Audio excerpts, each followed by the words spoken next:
You're live. Peace to the family. I'm getting me right for the Facebook. We live in Detroit, Michigan, making it happen. And today's subject matter is, I support gentrification. That's right, I support gentrification. About to go live on Facebook as well. Facebook.com/Brother Polite. Okay? Let's go.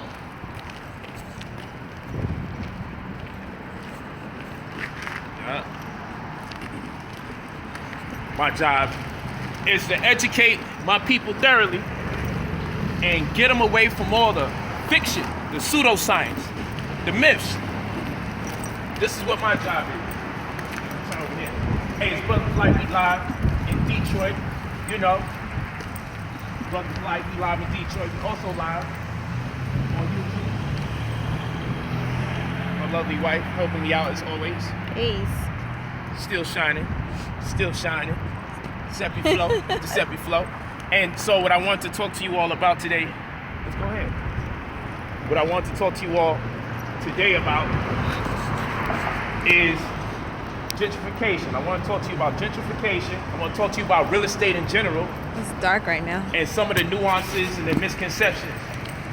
Because we hear about how bad gentrification is. And that's a forte. That's actually a lie. I'm gonna tell you when it's bad. It can work to our disadvantage when we're disenfranchised. But gentrification is not a bad thing, first and foremost. So when we say things like buy back the block, I oftentimes ask the person, what's the next statement?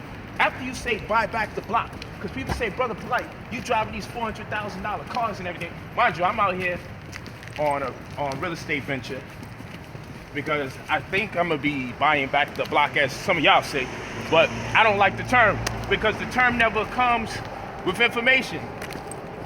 The term never coincides with more knowledge. I'm looking for, I don't like blanket statements. So what I'm telling you is, be sure to share this video because you'll learn a lot more. Be sure to share this video. I'm gonna find a place to post up so I don't have to keep walking. You're gonna go right on this, right there. Yeah. We're by the riverfront, family. We're by the riverfront. This is Brother Polite in Detroit. Yeah. I got a meeting to close in on the deal. For those of you that's interested in my mentorship program, I apologize. My other phone got damaged. It actually worked to my advantage that my phone got damaged because now I got an even better phone. And I'm not the type to keep up with the phone Joneses. So I think it's real good. So send me your contacts again too, because some of my contacts didn't get transferred over from Google. I don't know why. So email me or send me your contacts. But anybody that's interested, this is pretty cool. I might want to sit up top there. Look at that. Yeah, this is cool. Anybody that's interested in the mentorship program, make this bread or work with me while I'm eating right now. This is dope. I'm taking the time out to do the knowledge with you for absolutely free. I'm doing this knowledge with you for absolutely free. I'm on top of the world. Detroit, I'm here. So I'm not gonna come into a town. Make bread in the town, and don't impart some wisdom while I'm in the town. So I want y'all to share this video with everybody. Share this video with everybody. I only got a little bit of time because I got to get ready for my closing. And while people tell you all sorts of negativity, tell them also take notes. Because don't ever let someone tell you something negative about somebody who also teaches something that's accurate. Make sure they teach you more accurate data than I do before they tear me down. So here we go. Buy back the block. I hate that term because every time I hear that term, I never get information after that. You need educational tools and resources in order that you may be able to embark upon the acquisition of certain real estate. You have to understand the landscape. You have to understand where exactly you are and what it is that you must do. Okay? So, we could approach any of a number of things, but let's say we want to buy back the block. Let's say we're talking about residency, right? Let's say we talking about just residential property, domestic dwellings. Now we talking about, yo, we gotta buy back the block. The average person or brother or sister thinks all we gotta do is pool our funds, put our money together, then we can buy the block back. That is a lie. That's a half truth. Yes, we can put our money together. We're gonna all put our money together to get a property. We're gonna all put our money together to get a piece of land. We're gonna start fighting each other. Because all of us gonna put our money together and we always crying broke. And now that we put some money together, we all gonna wanna have a share in this particular land, property, complex, or what have you. So what it is that we must do, because when we say buy back the block, I'm left under the pretense that I think everybody thinks that we're gonna wind up with a bunch of buildings all next to each other. And this is why if you wanna buy back the block, for the most part, you also gotta be in a state of mind of appreciating gentrification. Facts. So let's go through this first and make sure you share this video because people need it. What is gentrification in the first place? Because when you say it, it's like one of the worst words you can say in the black community. But Brother Polite wants to let you know that I support gentrification. I support it, but you have to listen to what I got to say first. So I'm out here live in Detroit, a place that has over 36,000 foreclosures here. Pending. It's over 36,000 foreclosures pending. Now, how much does it cost to live comfortably in Detroit? The average Detroit resident doesn't even know this. So it costs about $42,772. So it costs $42,772 to live comfortably in Detroit. So what is the median income when it comes to households in Detroit? That is $26,095. So is there a gap? And is it in favor of the people or not in the favor of the people? It's not in the favor of the people. So the gap is 16,667. What does this mean? The average person in Detroit, in order for them to live comfortably, they will need $16,667. So what we got to address is how do we get the $16,667 into the pockets of the average family per income, understanding the median income per household is $26,095, and also detailing that to live comfortably in Detroit, you need $42,772. Okay?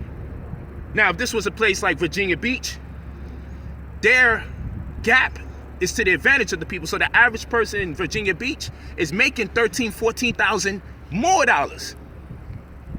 They're making $13, $14 above average. But what we got to do is understand the ratio, the 50, 30, 20 ratio. So 50 is for necessity.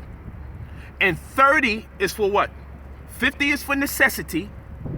30 is discretionary and or miscellaneous. And then 20 is for what? Debt and savings. You have to factor all these things in. So it's the 50, 30, 20 principle. When you're dealing with real estate, when you're dealing with buying back the block, you have to understand the landscape. You have to understand what is at hand. And then you approach it from the dynamics of that particular venue or that particular jurisdiction. So remember I said there's over 36,000 foreclosures pending here in Detroit. To live comfortably in Detroit, you need $42,772. The median income household dollar amount is $26,095, which creates a gap to the disadvantage of the average household in Detroit at $16,667. You need all these numbers. Don't let them just tell you buy back the block, because you don't know what you're up against. Now you know that we need $16,667 more dollars into the average household in Detroit for us to successfully buy back the block. Otherwise, we're going to buy homes that people can't afford to live in per area. Now, when we want to buy back the block, are we buying back the block so we can resell property? And who are we looking to resell it to? Are we buying back the block so we can live in there? So we're buying back the block to resell the property. Guess what's going to happen? We got to now factor in certain things like tax equalization ratio. Okay? And when the let's say for example, if the tax equalization ratio is at 100, then we know that the FMV, the fair market value, and the assessor's value are set at equal. Now that is another language. And if what I just said is another language, you need to take my course. Your teachers ain't teaching you right, because your teachers can teach you everything about black nationalism and black power, but guess what? If you don't know what I was just talking about when I said tax equalization ratio, and if it's set at 100, then that means the fair market value and the SS value is the same thing, then that means you are poorly educated about life, because unfortunately, you have to know about real estate in order for you to live, because all of us need a place to live. All of us need a place to live. I'm giving this up to you for free. I got somewhere to go, so I'm just doing my best to spread this thing out. You're also gonna know about the crime rate in the highly reputable school districts, because this influences or affects the value of real estate in any community. If you're buying back the block for the purposes of selling it back to your people for a cheaper price, or selling it back to people that's gonna upkeep the community, which is where I'm gonna go into soon. First of all, what is the crime rate in Detroit? On an average, it's 45 homicides. As an example, 45 homicides per 100,000 people. That's not good. Per 100,000 people, 45 people will be murdered, statistically speaking. Now, we're not talking about no other crimes, because I could take some more time and give you some more statistics, because these statistics are very valuable. These statistics are very valuable when it comes to purchasing property for the purposes of reselling the property. Why is Brother Polite pro-gentrification? I am pro-gentrification because I understand what it means it represents. Gentrification is not exclusive to white people. Gentrification is not exclusive to white people. You hear me, Detroit? I'm in Detroit. Y'all got over 36,000 foreclosures pending just in Detroit. Y'all need to listen to this, because in 1999, Detroit was a tax lien state. Since 1999, it has turned tax deed state, and that could work to your advantage or disadvantage depending on who's educating you. You hear me, Detroit? Because your teachers ain't telling you this, so I gotta come here and clean it up. Your teachers want to tell you about the white man, he's wicked, and put your boots on his neck while they live under the bunk bed of their mama house. Because your teachers don't even have a damn house of their own. So listen to me, Detroit, but this is not exclusively for Detroit. Y'all can take the same context to this information and render it possible for you to achieve as well in your own community.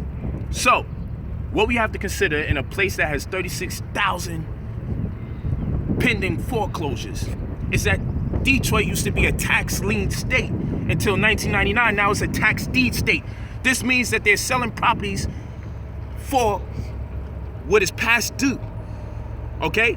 So when you issue a lien, that's because you have a redemption period. A redemption period is the amount of time that you have to go delinquent on your property taxes.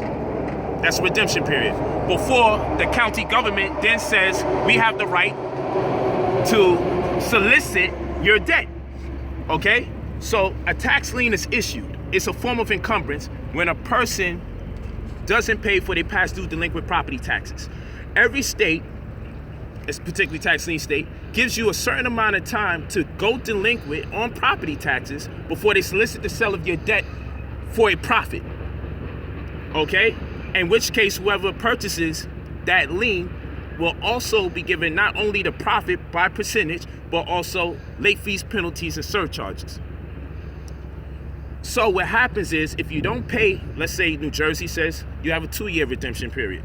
So you got 2 years to go delinquent in your past due property taxes before the county government says, you know what, we're going to solicit the sale of this past due delinquent property tax to someone else for profit, and we're going to give them late fees, penalties, and surcharges. And the reason why they're going to do all of that, because they want to encourage people to pay property taxes even if it ain't the owner. Why? Because property taxes are used in millages for schools, so this means property taxes are used to help fund school books, used to help school lunch, fund school lunch, pay for teachers, keep the roads and the highways smooth, pay for firemen, keep the lights on in the hospital, pay for doctors. That's what property taxes are used for. They don't care about mortgage, they care about property taxes. So there's a direct correlation amongst flawed endeavors to pay mortgage and highways being just decrepit. Overcrowded classrooms, dilapidated classrooms, okay? Lacking in educational tools and resources as far as schools concerned. No nearby fire departments. Property taxes are used to fulfill that mandate to keep or sustain the infrastructure of society, to make the infrastructure of that specific county stay afloat. If there's no property taxes, you're gonna have a bunch of potholes. You're gonna have dark blocks where you can't see because there won't be no street lights. Okay, you're gonna have overcrowded classrooms. So that's why property tax is so important that the county government will solicit the sale of your debt in the form of the property tax, render it a lien, and sell it for a profit to buy the homeowner time and or give the bank enough time to say, hold up, we're not gonna allow this to happen in the event that the owner doesn't pay. Because what happens if the owner doesn't redeem? What happens if the owner of the property says, I still don't got the money? And if you're a first priority lien holder, which is what I teach people, to be a first priority lien holder, which means you have options. You can opt out of getting the property because that's the next step. If people say this is risky, not if you're doing the knowledge, not if you do the due diligence, not if you've been taught how to do the due diligence. What does all this mean? I'm gonna tell you what this means. Let's say you go delinquent in your past due property taxes, and your property taxes are $1,000 twice a year. So it's $2,000 a year. Let's say you got a redemption period of 2 years. You got 2 years to go delinquent before we say we're going to solicit the seller this debt to somebody else that wants to invest in this property tax to get late fees, penalties, and surcharges, and we're giving you 25%. So now we say, okay, it's $2,000 a year. I haven't paid in 2 years. Now 2 years elapsed. I now owe $4,000, and the person that invests in this tax lien is now going to be given 25%. So we know that's 4,000, 20%. We're going to say, okay, 400, 400, 800. Where we say, okay, boom. So we know 10% of that 200, and then we know 100. So then we got it. So now we know $4,000. We say that's going to be $900 that you're going to get back. 25%. And he's like, $900 is all I'm going to get back from $4,000 profit. Well, if you left $4,000 in the bank, you only going to have $4,000 in the bank at the end of the year, provided that you don't use it to spend it, and most likely you're going to use it.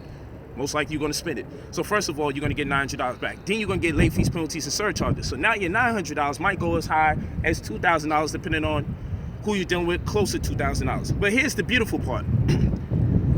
The county government says if the previous owner doesn't pay that which is due per the redemption period, then we will give the investor, because we don't want you risking anything, put your money up and now nothing happens, we will give the investor the property for the amount past equal due in delinquent property taxes. So let's say that this property is worth $100,000. Then the county government says, we'll give you the $100,000 property for the amount equal due in back taxes, which would have been $4,000. If you don't want your 25% profit, and no one redeems. If someone redeems, you get your 25% profit. You get the late fees, penalties, surcharges, plus the principal that you put in. Boom. But if no one redeems, the county government says, my bad, that person didn't pay.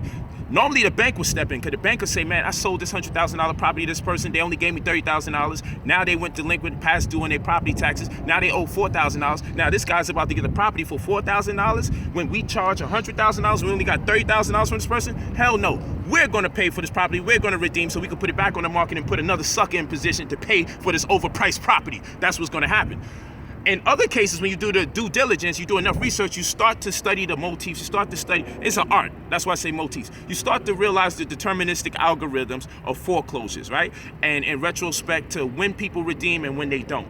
And its effect on the banks, and when banks are interested and when they're not. And then you start studying all the other nuances and technical aspects, the variables and exponents, which will lead us to the conclusion we could almost predict probably 7, 8 times out of 10 when a bank will not intervene. That's very important, because when a bank won't intervene, then this means we can hustle. We can now say, I can get this property for what it's worth, right?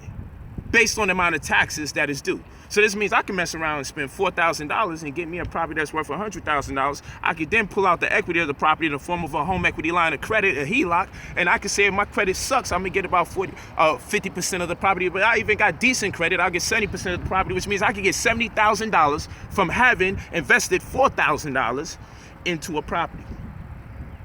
And if I got $70,000 at my disposal, I could do a lot. But where on earth can I give somebody $4,000 to get back 70 grand? Only in these scenarios. Okay, we're gonna finish up. I get ready to make my move. Let me see what time it is. It's getting good. Damn, it's getting good. All right, hold on. Let me just finish this last part because I gotta show you why I support gentrification. I gotta tell them I gotta tell them why I support gentrification. Please make happy faces. It's gonna mess up the way that I communicate with the people. I need you to make a happy face. I don't need you. Hey, the time. It's making me uncomfortable. Smile and tell me the time. Would you please? Smile and tell Bill? me it's getting late. My battery is Smile. 9%. Okay, I understand. It's on 9%. Yes. You're making me deviate. I got you. I know. I just want to smile. Why can't I get a smile? I'm smiling. Thank you. Because it makes me nervous and uncomfortable. I think Would you something's please lurking. continue to build? All right, good. So now I'm back. I apologize. Right? People say I'm late. Don't worry. Play this back. You need it. Make sure you share this video. Unfortunately, I couldn't do it for as long as I wanted to do because I have a meeting. Because I'm closing it. Because they told I buy back the block. We don't know what the heck that means. So now, where we at? Gentrification. Let me just go there. Because anyway, that's tax lien. We just got to skip. Anyway, that's tax lien. But Detroit, since 1999, no longer was a tax lien state. It now is a tax deed state. And this could work to the better advantage of the residents here in Detroit that are dealing with an alarming rate of foreclosures at 36,000 foreclosures, which is nuts. Okay? And we know to live comfortably in Detroit, you need $42,772. But we also know the median income household takes in $26,095, which creates a gap to the disadvantage per resident in this equation at $16,667, which means we have to find a way to get the average resident $16,667 more dollars in order for them to live comfortably based on the 50-30-20 rule. 50 plus 30 is 80, 80 plus 20 is 100. We got to factor this in. All this has to be held in retrospect. So we're coming up with these numbers based on comfortability and fair respect to the 50-30-20 ratio principle. 50% is necessity. 30% is discretionary, right? And 20% is debt and savings. So we want to make sure after that, which is necessary and discretionary, that you have at least 20% left when it comes to debt and savings. Are you walking with me? So when we say buy back the block, now we got certain variables that we can hold in context. If we're in Detroit, we need the average income at 20% to be held in retrospect to a $42,000, $772 comfortability zone.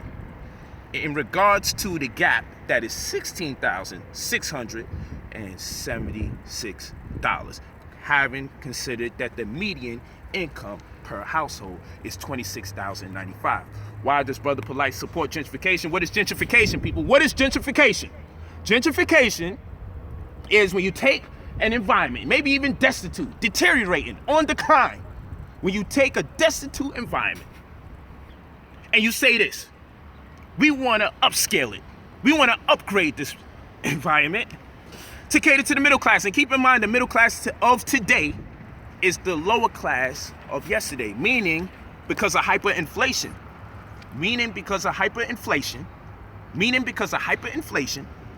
Right? The price or the value or the depth of the dollar is so much more different. So what I'm telling you is gentrification is not exclusive to white people. Gentrification is not exclusive to white people.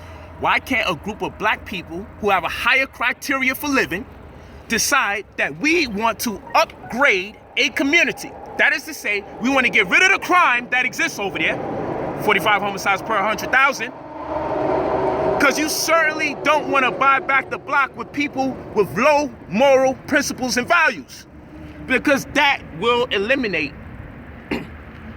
It's still recording, right? I got you. Or we could call somebody. I don't want to stop no more. Let me finish the last 4 minutes. Please.